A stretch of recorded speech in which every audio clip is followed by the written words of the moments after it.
Hello, everyone. Despite a lot of arguments against this, U.S. is going ahead with its negotiations with Russia without involving either Ukraine or Europe. Secretary of State Marco Rubio has arrived in Saudi Arabia for those talks. The meeting with Russians for Trump is set for tomorrow, and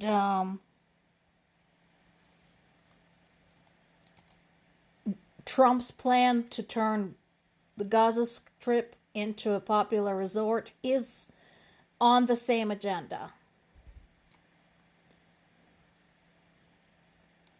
So that ought to be interesting. And I am kind of curious, what do people of Gaza have to say about that? I doubt anybody asked them. Maybe somebody should have. In this particular case, despite the fact that I have no great love for Marco Rubio, I agree with him. You do have a long way to go before there is any conclusion to the war between Russia and Ukraine. So a couple of things, maybe your boss should not have based his entire election campaign on promising to end this war in 24 hours. Just saying. Also, maybe, just maybe, this would be more productive if you involved everybody concerned, particularly the injured party, that being Ukraine. And here's something else. You would think when somebody makes a promise, oh, I'm going to end this war, they already have some type of a plan, some type of an outline at least. It's true that nothing can be finalized until everybody agrees to the terms. But you would hope, as a mediator, the person would have, or the delegation would at least have something, some type of a proposal with specific details, because this is complicated. And we know that parties involved right now are disinclined to agree to anything. So when Rubio says nothing has been finalized and we're going to follow the president's lead, what lead? There is no lead. You have a lead when you have some specific proposals. Your president doesn't even know where Ukraine is on a fucking map. You idiot. What lead are you planning to follow? It doesn't exist. And of course, there is a concern in Europe and in Ukraine that basically Ukraine is about to be handed to Russia on a silver platter, and Europe is going to have to clean up this mess.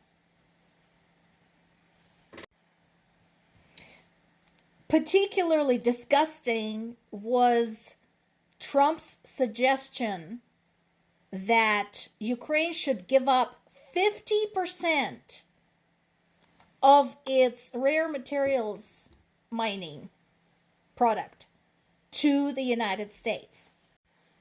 Now, Zelensky refused to sign anything. For starters, nothing was made clear to him as to what is this in exchange for. Is this an exchange for the aid that has been already delivered? Is this an exchange for any type of future guarantees? What's it for? So, good on him.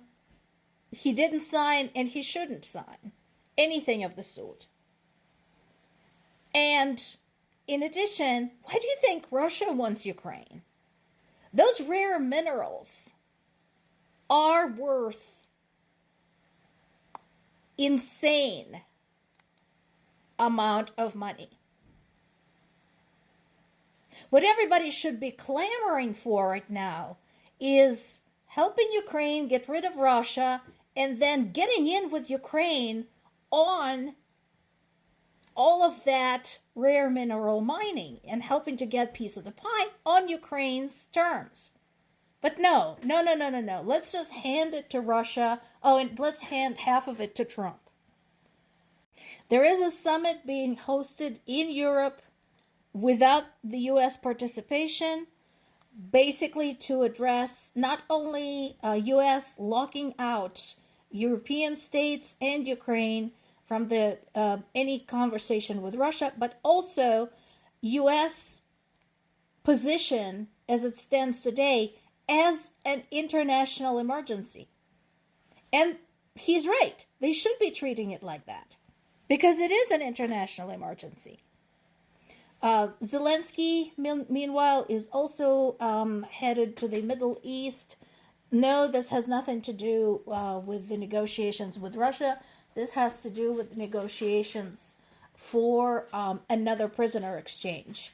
Not sure if folks remember this, but if you look back at all of the prior big prisoner exchanges, when we're talking about 100, 200 people, those were orchestrated by the Emirates. So that's why he's there. Now, there's still some U.S. lawmakers that support Ukraine, including Republican lawmakers. And, they're saying, hey, Russia invaded Ukraine. None of this was provoked. This is bullshit. Why are we making friends with Russia? Well, guys, listen. First of all, you should have thought about that when you refused to impeach Trump twice. Second, you should have thought of that when you voted for Trump in the election. And I'm sure a lot of you did. Third, you should have thought of that when you approved Trump's alcoholic poodle Pete Hegseth as Secretary of Defense and Marco Rubio as Secretary of State. So, what you should be doing now, if you really are still supporting Ukraine, is you should be filing articles of impeachment to stop this administration from doing what it's doing. Expressing grave concern, saying that, no, we understand, this is bad, Ukraine was attacked. No, the time for that is over. You should have thought of that before. Meanwhile, the fighting continues. Some encouraging news. Ukraine has recaptured a village in the Pokrovsk area. So if you recall, Pokrovsk is not appearing on the news feed for the first time. You've heard this name before. And Russian military and Russian media keeps insisting, oh yeah, we're going to take it. Well, apparently not so fast. So that is at least some good news. There's an ongoing series of drone attacks against both Ukraine's capital, Kyiv, and other cities.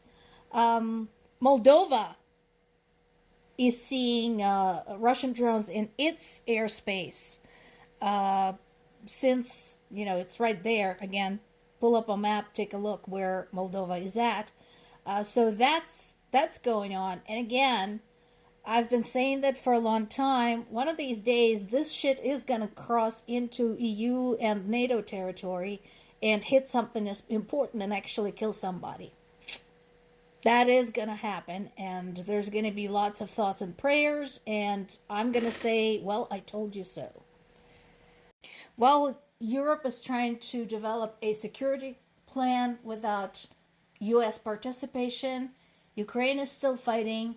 Russia once again hit a power plant and left 100,000 Ukrainian civilians without power in the middle of winter. More to come.